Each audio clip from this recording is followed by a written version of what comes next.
welcome back to the Rundown, where we talk about 2A news and known as the Sierras. But as we all know, I do not do this program by myself. That's right. My name is Mike P. Waworski, coming to you live from the East Coast. That's the coast with the most, from the co-host with the most here on the Rundown. 2A views, conservative news, and Craig, guess what day it is? Throw punch Thursday, bitch.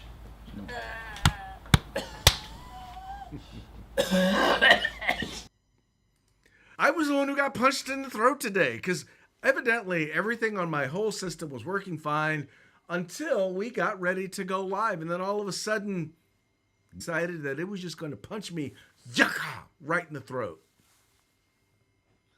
Gremlins. That's all I can say. Gremlins. That's they're up in your gear. You're gonna have to flush it. Get them Go out. to Spotify and check it out and watch it.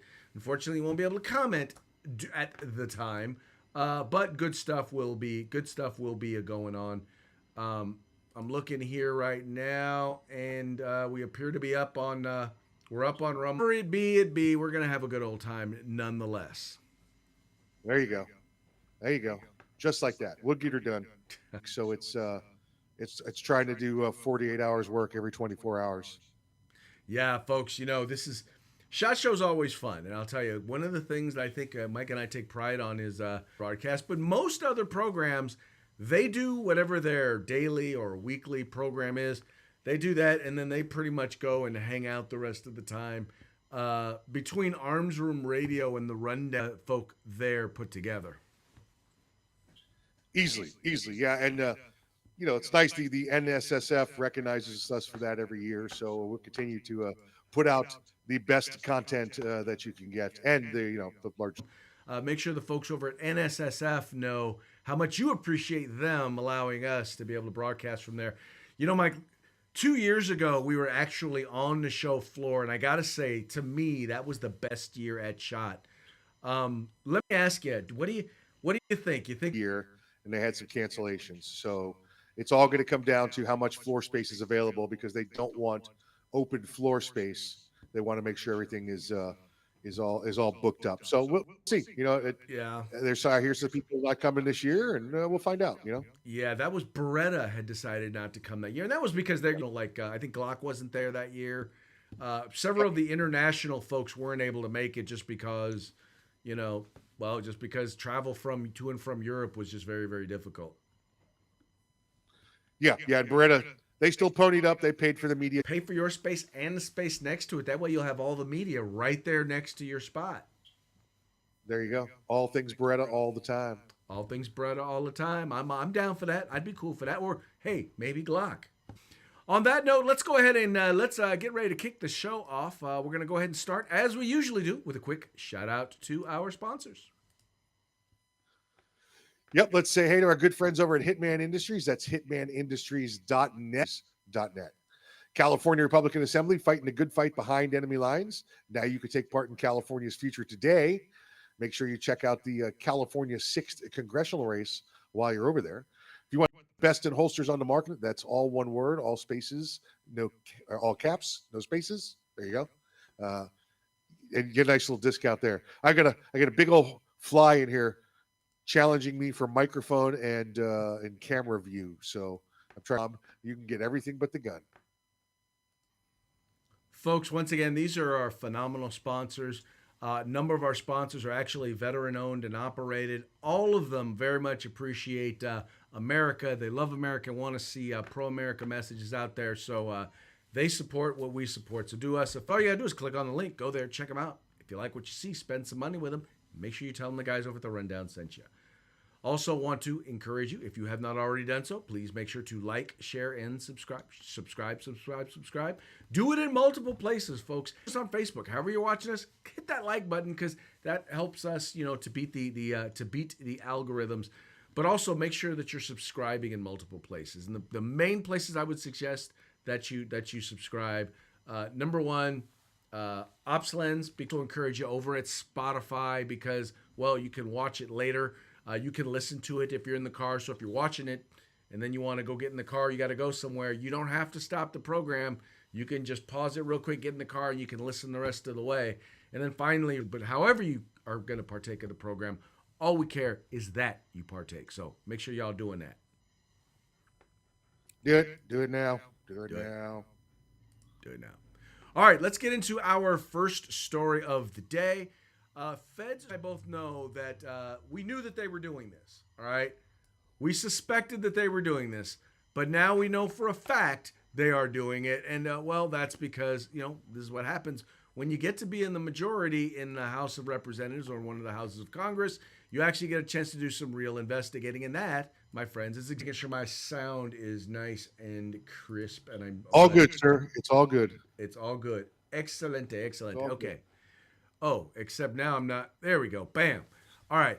So alarming surveillance. So this is what basically is, well, like MAGA and Trump as a part of the investigation into January 6th, warning that purchases of religious texts could indicate extremism. The House Judiciary Committee revealed Wednesday in a letter obtained by Fox News Digital. Fox News Digital has learned the committee also obtained documents that indicate officials suggested that banks query transactions with keywords like Dick's Sporting Goods, Cabela's, Bass Pro Shops, and more. The House Judiciary Committee and its subcommittee on the weaponization of the federal government have been conducting oversight of federal law enforcement's receipt of information about American citizens without legal process and its engagement with the private sector. Now, folks, I once again, we share this with, they're basically, they're utilizing their investigative powers to investigate people for, one, primarily their political and their religious views, values, and positions. Yeah, you know what else weaponizing the government against the American people is called, Craig? That's tyranny, is what that is. And here you have it. Listen, this is a play from the Obama playbook, right? Let's go after and investigate the opposition. Let's put them full to oppose us. It's exactly what's gone on under this administration. It's exactly what went on under the administration. And you can only imagine, I'm sure know that Joe Biden's not doing it. Well, exactly. And folks, I mean, here's the thing. If you're watching this or you're listening to this, and, I know because I'm running for office, I know that there are probably some people, some political opponents. Imagine if during the George Floyd riots, they were looking up anybody who used the terms diversity, or they looked up Malcolm X, if any purchases having to do with anything like that. Think about that for a minute. You are a fascist, or at least you support government fascism. I guess as long as the values that they're going to win again, because the fix is in, right, just like last time, so they can just rewrite the. And the other side is the side of evil. Then no matter what you do, it's okay. That's the thing. That even if you don't even bother to really find out, is the other side actually really? They think they're good. They think it's okay to break the laws and to sin because they've convinced them. From Georgia, he says, can't wait to see y'all at the Hofbrauer House on Vegas on Monday. Yes, sir. It will be a good time. We can hang out. We ain't got to wait till Monday to hang out. Just saying. Let's go ahead and get into our next story. And this one is, this one, Mike, you're going to find quite interesting and joyous. And that is here.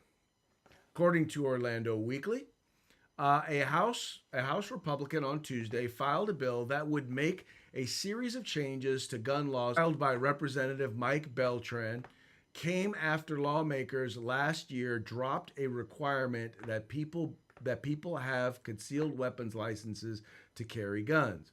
But Trans bill was filed on the first day of the 2024 legislative session. So open carry could be. Yeah, let's go back up to the story, Craig. Let's take a look at the date on it.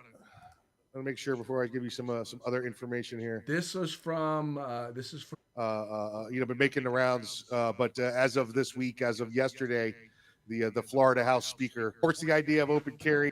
It's he's unlikely to see a law get passed this year. And of course, Craig, we got the second chambers to get that done. So now, mind you, let me ask you a question. So Republicans control the upper house there in Florida, correct? Republican. They have a Republican governor there in Florida, correct? Yes, they do. House. There is at least a few Second Amendment butts. There are flat out rhinos in both houses in Florida. This usually gets stuck at the top layer. It never even comes 5 states that does not have open carry and has never had open carry except for some brief period back in 1980. They're afraid to move forward. They see it as that the Democrats at heart. They are true rhinos, and they continue to restrict the Second Amendment rights of law-abiding. Uh, uh, uh, Open carry, where basically if you are Yeah, but it's not open carry to open carry. It's the use of the firearm while performing the hunting, fishing, killing, or shooting in a competition or at the range are coming from. It's once again, you have people who call themselves Republicans, who call themselves supporters of the Second Amendment, and yet they take these positions, and then they want to say, "Well, I'm a no." It doesn't say, "Well, if you believe in," it says, "shall not be infringed," and Correct. all they care about is in opposition to those individuals who are standing in the way of people being able to exercise their fundamental rights there. It that actually is working to do that now is the state of New Mexico. You might recall that via executive order to be able to carry firearms, even with a concealed carry permit. So, well, now is violating her oath to uphold the Constitution of the United States. And the article reads, 2 Republican state lawmakers in New Mexico filed a resolution Wednesday to impeach Democratic governor over her use of emergency public health orders to restrict the right to carry firearms in public places. Representative Steffi Lord and John Block claim that the restriction, and no matter how hard Lujan Grisham tries to violate the Constitution, she will never succeed, Lord said in a statement. And I will continue to stand firm against her in attempts to destroy our public. And that's really, folks, what it comes down to here is, when you take the oath of the right to keep and bear arms, even in public, and that has been supported by and reaffirmed by our Supreme Court, except that, there's no consequences. And what I appreciate here about what these Republican lawmakers are doing in office to violate the constitutional rights of citizens. Yeah, it's great. And listen, you've actually got through the governor for violating those rights. So let's see what happens. Listen, Yeah. As am I. I'm very much looking forward to it. I'm really, honestly, and truly hoping that she winds up getting at the very people, other executives in particular, other lawmakers need to feel the lack of a better term, as some folks I know here like to say, stupid should hurt. That's right. Hamas tries to sell an IDF soldier's head. And why do I not have this story already pulled up? I should have already had it pulled up. Where are we at here? That's not it. There we go. Your father of fallen IDF soldier says terrorists tried to sell his son's head. The father of a fallen Israeli Defense Forces soldier, his head. The terrorists, the barbarians. It's too little to say for them. They beheaded him and took his head to Gaza, said David Tahar, whose son Adir was killed during the terrorist attacks, told Israeli channel. I did everything I could. It wasn't easy. In the end, I got the body without the head. I insisted very much with the army to seeing the unrecognizable headless body of his son, whom he identified through dog tags and a DNA test. He added that terrorists who killed his son launched a missile and added 3 grenades at him, and full of shrapnel. Anyway, so he basically he petitioned. They finally, eventually, Mike, they found the body, or they found the head. They got the head back, and once again, they found out that they were actually trying to sell the head. World needs to see an end to Hamas. Okay, this is terrorism. Jihadist terrorists. You're watching the European news, you get a much better picture to it. Benjamin Netanyahu in Israel has said reason that has to occur. This is just the only way to get peace in that region is to kill more Israelis. If the Hamas puts down their weapons, there'll be no more war. Well, Hamas will not put down their weapons, so the Israelis are going to take it, but it actually had the video actually had of dead Israeli soldiers, of dead Israelis. Once again, let them still be in charge of Gaza. Yeah, make peace with them. Yeah, I mean, you could see this in practice, right? I mean, the only way here is to some bulldozers and push the strip across the border. Exactly, exactly. And once again, Hamas broke that ceasefire. Yep. I don't need to go into the details of what they did again, but suffice it to say, Yeah, don't feel bad for them. According to their own religion, now they all get to go to heaven and to get seven. Parting shots. Parting shots are brought to you by Hog Holsters. Just go to hogholsters.com. Use discount code The Rundown, all caps, no spaces. That the surveillance state is now clearly being used against those who are center right. Or it says here FBI, and by the way, this is from the Babylon Bee. It says FBI warns of extremist MAGA plot to go to a polling location and vote for protectionist activity. Yep. And then our second and final one also comes to us from the Babylon Bee, and this is of what would happen if Donald Trump became president. And here's the funniest part about that. For those of you just listening, it's a shot of her on the set of The View. There. Low. Most definitely low doesn't even begin to describe it. To our sponsors. Yep. Say hi again to our good friends at Hitman Industries, hitmanindustries.net. You build. Check them out at hitmanindustries.net. California Republican Assembly fighting the good fight behind enemy lines. Now you can take part showing you a new product tomorrow from Hog Holsters right here live on the air. So stick around for that. If you want the best in tactical gear, anything you want. Our sponsors, and let them know that the guys over at The Rundown sent you. And with that, we're going to call it a day. We will be back tomorrow. Same bat time, same.